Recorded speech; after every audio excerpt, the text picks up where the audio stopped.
जय श्री कृष्णा, राम राम, जय माता दी, हर हर महादेव। आप सभी का स्वागत है दिव्य भक्ति मंत्रा में। आज के वीडियो में हम सुबोधन व्रत कथा का वर्णन करेंगे। सावन मास की षष्ठी तिथि को यह व्रत आता है। इस दिन कार्तिकेय जी का जन्म हुआ था। यह व्रत कार्तिकेय जी को समर्पित है।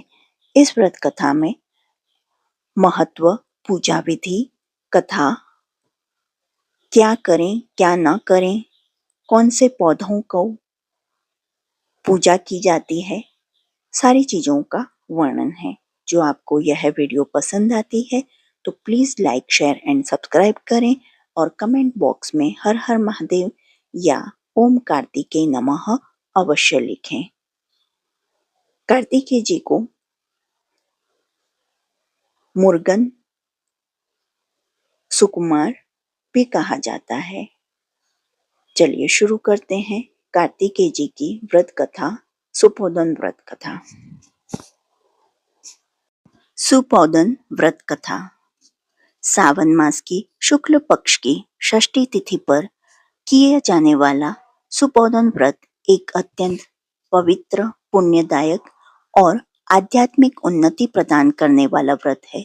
यह व्रत विशेष रूप से भगवान कार्तिकेय को समर्पित होता है, जो शक्ति, शौर्य और संयम के देवता माने जाते हैं। इस व्रत का उद्देश्य केवल पूजा नहीं, बल्कि आत्मशुद्धि, संतान सुख, साहस और चरित्र निर्माण की साधना है।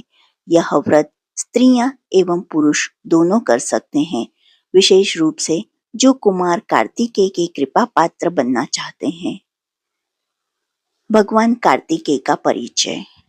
भगवान कार्तिकेय, जिन्हें स्कंद, षणमुख, कुमार स्वामी और मुर्गन भी कहा जाता है, भगवान शिव और पार्वती के तेज से उत्पन्न हुए थे। उनका जन्म षष्ठी तिथि को हुआ था और वे तारकासुर नामक दैत्य का संहार करने वाले देव सेनापति बने।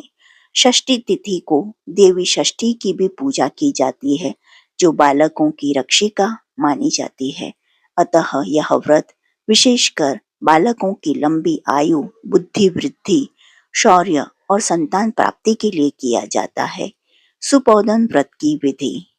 व्रत के एक दिन पहले यानी पंचमी तिथि को सात्विक भोजन कर संकल्प लें। सुबोधन व्रत करिष्ये स्कंद पूजनार्थ, पुत्र प्राप्त्यर्थ च। व्रत की पूजन विधि। प्रातः काल स्नान करके स्वच्छ पीले वस्त्र पहने, घर में उत्तर पूर्व दिशा की ओर एक चौकी पर स्कंद जी का चित्र, प्रतिमा स्थापित करें। 7 पवित्र पौधों को स्थान दें। तुलसी, बेल, पीपल, शमी, आम, केला, अशोक। पंचामृत से स्नान कराएं।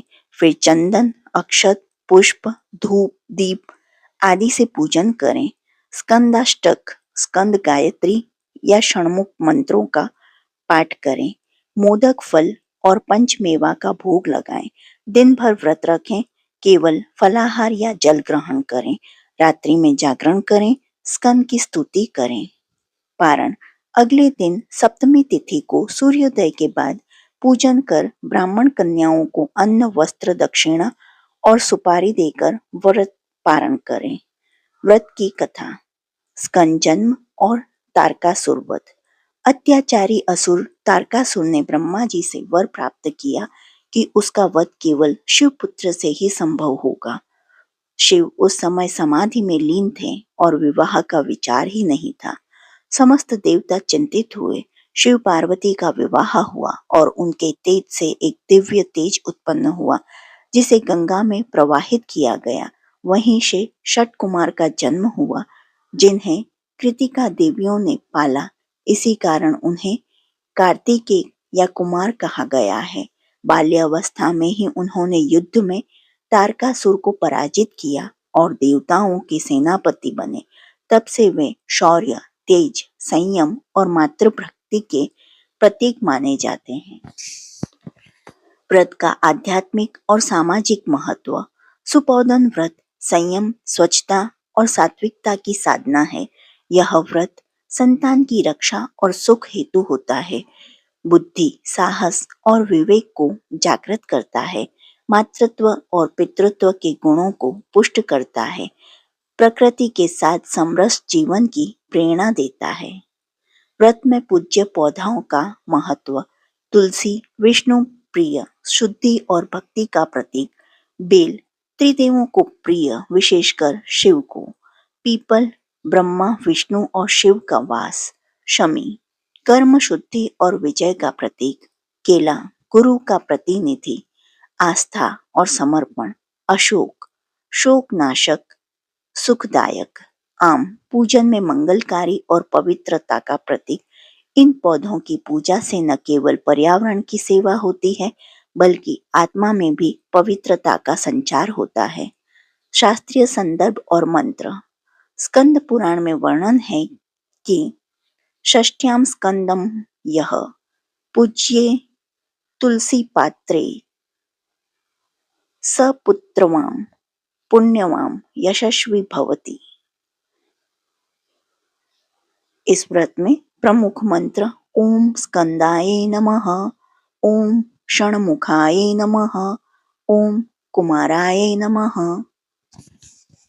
यहाँ पर मैं आपको एक और बात बताना चाहती हूँ कि मैंने कार्तिकेय जी की शतनाम अष्टोत्तरवली यानी 108 नाम की वीडियो भी अपलोड की है।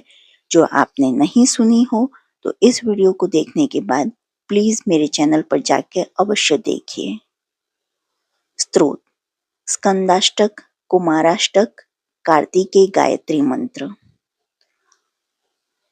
अन्य पौराणिक प्रसंग और कथाएं। कार्तिकेय और गणेश का ज्ञान विवाद, जहां कार्तिकेय बाह्य प्रयास से विश्व की यात्रा करते हैं और गणेश माता पिता की परिक्रमा करके श्रेष्ठ सिद्ध होते हैं।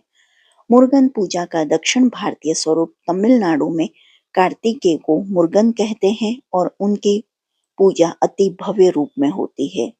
एक व्रती स्त्री की कथा, जिसने श्रद्धा से सुपोधन व्रत किया और उसकी संतान युद्ध में विजय रही। इस व्रत में क्या करें और क्या न करें।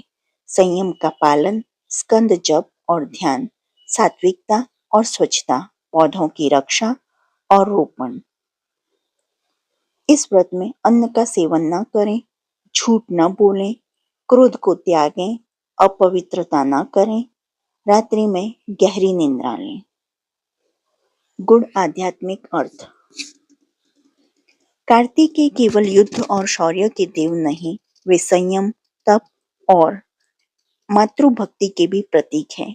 उनका पूजन हमें बाह्य और आंतरिक संघर्षों को उबारता है। सुपोधन व्रत व्यक्ति को संयम, चरित्र और कर्तव्य बोध की ओर अग्रसर करता है। सुपोधन व्रत केवल परंपरा ही नहीं, यह धर्म, प्रकृति, संतान, आत्मा और देवता के बीच संतुलन स्थापित करने वाला एक पवित्र अवसर है। भगवान कार्तिकेय जी की उपासना से साहस, विवेक और दिव्यता का संचार होता है।